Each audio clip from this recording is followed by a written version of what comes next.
Did you know that Luffy is extremely bad at remembering names? So, he just gives people somewhat descriptive nicknames, much to their annoyance. Let's look at these ridiculous nicknames. And starting off, we have Polly, nicknamed the Rope Guy. Polly is the former Dock 1 foreman and now vice president of Water 7's premium shipbuilding company, the Galila. Polly. There are many nicknames Luffy has come up with which make absolutely no sense. Truly, some of them are just sounds that mean nothing, but Luffy just decided to stick with them for the sake of it. However, the nickname he has for Polly is actually quite reasonable. Their first interaction happened on Water 7, when Polly, in a desperate attempt to pay off his debts, steals Luffy's briefcases full of money and is immediately caught by Rob Lucci. Ever since this initial encounter where Luffy witnesses the friendly spar between the two foremen, the latter of whom turns out to be an undercover CP9 agent, he is captivated by the seemingly unlimited amount of rope Polly carries under his denim jacket sleeves. It's not just his unlimited rope supply, but the way he uses it during fights. Polly can create complex rope work in split seconds, and he always has enough supply on him at all times to aid his battles and work alike. Naturally, our hero immediately starts referring to him as the Rope Guy. Well, there is no arguing that his hyper-fixation for ropes is a defining personality trait for sure. Luffy is one of the few One Piece characters who, surprisingly, has a very uncontroversial and friendly relationship with Dr. Vegapunk, the most brilliant scientific mind of our time. Their first interaction on Egghead Island involves Luffy pulling Vegapunk out of the worn-out ancient Iron Giant, which Luffy is immediately enthralled by. Vegapunk, with his Einstein-like facial expressions and hair, and comically large brain that is connected to an even larger brain stored in Punk records, is an enchantment to Luffy, who very quickly becomes the scientist's fanboy. This is pretty much how Luffy acts throughout his journey across the futuristic Egghead Island. A sense of childhood whimsy and joy spreads across our main character as he explores Vegapunk's gigantic technological leaps. Despite this impact, Luffy refers to the scientist as Old Man Apple, and sometimes as Gramps. He uses these two interchangeably, and this reflects the very chill, friendly, and respectful relationship the two have with one another. The fact that Luffy refers to the first division commander of the Whitebeard Pirates, one of the strongest and most feared pirate crews in the history of One Piece, as Pineapple, says a lot about both his personality and his relationship with Marco the Phoenix. The Straw Hat captain first engages with Marco during the Battle of Marineford, when he is thrown in the middle of a gigantic war between the Whitebeard fleet and the Marines. Marco immediately recognizes him as Ace's little brother and grows to respect him as the battle goes on. The two have very few direct interactions during Marineford, as Luffy's single-minded attention to save Ace makes him totally impervious to everything around him. Meanwhile, Marco and the rest of the Whitebeard pirates try their level best to protect Luffy, especially following Ace's death. The two share a brief moment of thanks, but do not properly meet till after the 2-year time skip. After this, we see Luffy recounting Marco on Zou, and his immense difficulty doing so, until Nico Robin of all people mentions that he has a head shaped like a pineapple. Well, the shape of his standing blonde hair does make it seem that way for sure. Since then, Luffy continues to associate Marco with a pineapple, even when the two share a very sweet moment following the Battle of Onigashima, where the latter expresses his gratitude to Luffy for carrying on the will of Ace. The Mermaid Princess first saw Luffy through a very suspicious lens, considering him yet another assassin in her turmoil-fueled life. However, when Luffy blocks a flying axe headed towards her, she realizes that he is here to help. The two get along well, but a pattern develops where Luffy snaps at Shirahoshi whenever she expresses her fragility or cries, which happens, well, quite a lot. Very blunt and direct, Luffy starts calling her a crybaby and treats her the same way Ace treated him when he was young. This older and younger sibling is founded upon care as Luffy continues to protect Wimpy Hoshi and gives her the confidence to go out and explore the world. This nickname is a little, how can we say it? On the nose? Luffy and Buggy are old rivals, and the two first battled out in East Blue, when Luffy's fledgling pirate crew consisted only of Nami and Zoro. Buggy's clown-colored face complements his naturally gifted red nose, which Luffy catches on in their first encounter. Since Buggy considers himself to be a great pirate, and we don't doubt it for a second since he is now a great Yonko, such disrespect created a bitter rivalry between the two, at least from Buggy's side. Even though the two fight side by side in Impel Down and Marineford, this rivalry persists, and it doesn't help that Luffy does not stop referring to Buggy as anything but his real name. Most often, it's a mixture of Buggy and his big red nose, making for some really funny nicknames. One thing viewers might have noticed till now is that most of the characters on this list are those Luffy isn't particularly close to, mostly distant allies or bitter enemies. Rayleigh falls in the latter category. The eighth daughter of Big Mom first encounters the Strawhat in the Seducing Woods, where she mirrors Luffy and manipulates the Sanji retrieval team through childish mind tricks. Throughout the arc, Luffy keeps encountering her due to her mirror world ability, which allows individuals to traverse through any part of the island. Due to his sheer annoyance of Rayleigh, and the fact that her thin appearance and long red nose resembles the branch of a tree, well, Luffy decides to express his anger to Rayleigh by calling her Branch, a nickname the Yonko officer doesn't take particularly well. Every pirate has his admirers and fanboys. For Luffy, this came in the shape of Bartolomeo, a pirate with mohawk-style green hair and an intimidating presence, which fully melts away the second he sees Luffy in Dressrosa Island. Barto's obsession with Luffy starts during the latter's East Blue days, when he seemingly willed away his own execution at the hands of Buggy in Logtown, seconds after declaring himself to be the future Pirate King. This leads Bartolomeo into viewing Luffy as a role model, an admiration which turns into something resembling divine worship.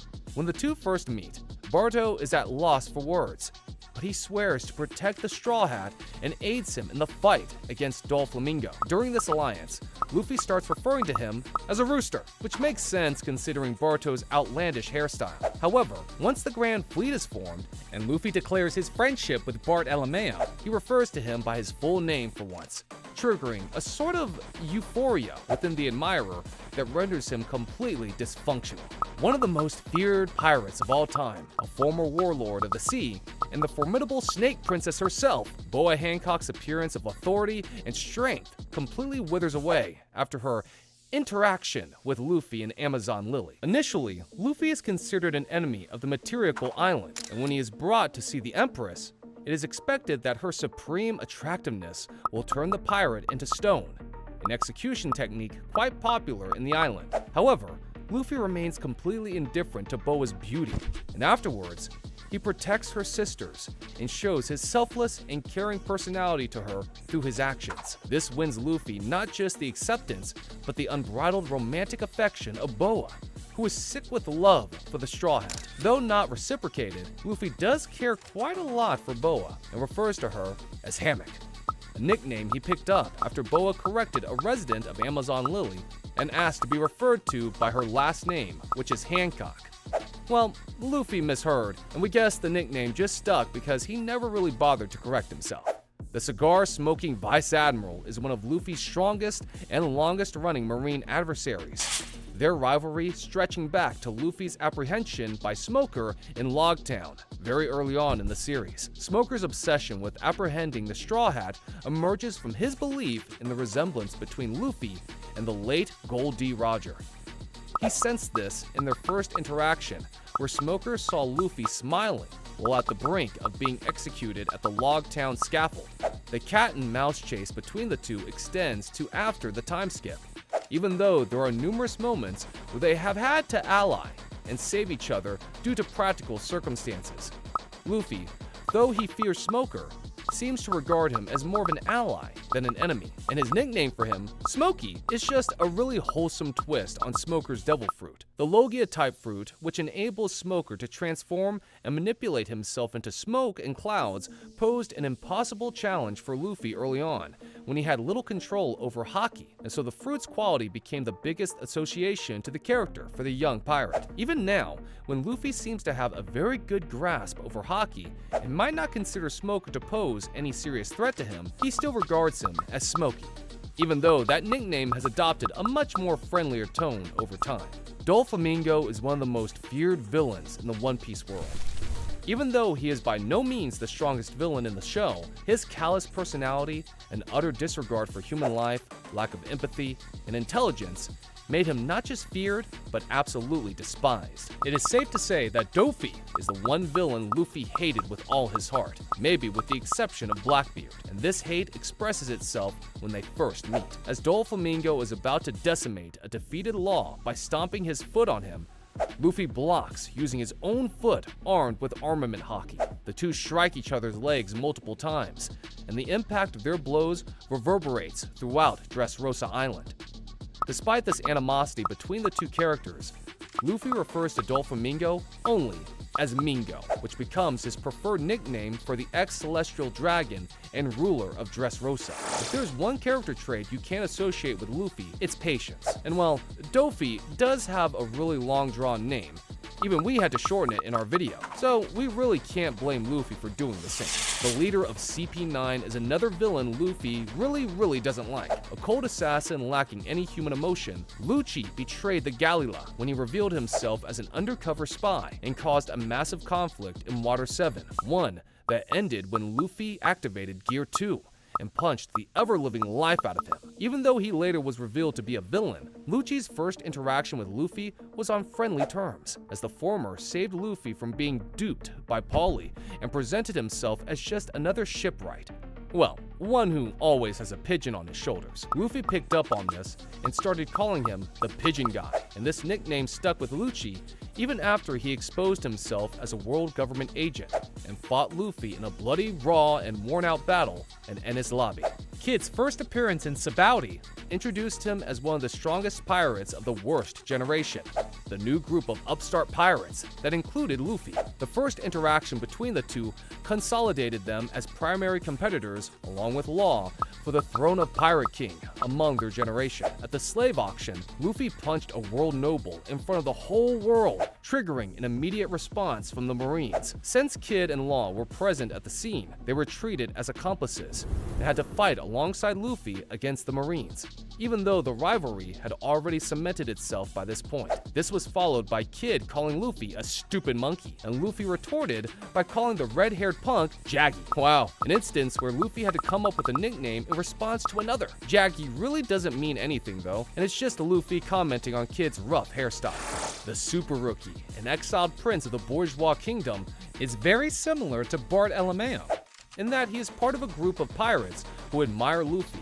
and are part of his grand fleet. Unlike Barto, however, Cavendish initially despised Luffy and tried to assassinate him as well in Dressrosa following the Colosseum Battle Royale when he found out Luffy was fighting under the guise of Lucy. During this initial encounter, Luffy not only easily overpowered Cavendish, but found his elegant and noble name so terribly complicated that he started calling him Cabbage, much to the latter's dismay. This animosity completely shifted when Luffy defeated Doflamingo for all of Dressrosa to see.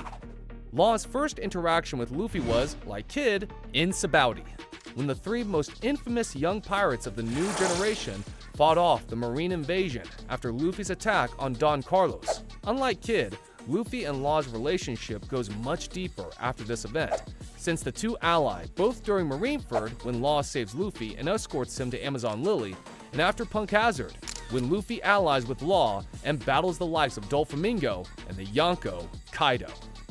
Law and Luffy's relationship becomes less of allies and more friends. And like all friends, Luffy has a very wholesome yet simple nickname for Trafalgar D. Law. He simply calls him Traffy, which translates to dude in Japanese. Honestly, it symbolizes the very chill relationship the two pirates have with one another, something rarely seen in the treacherous world of piracy.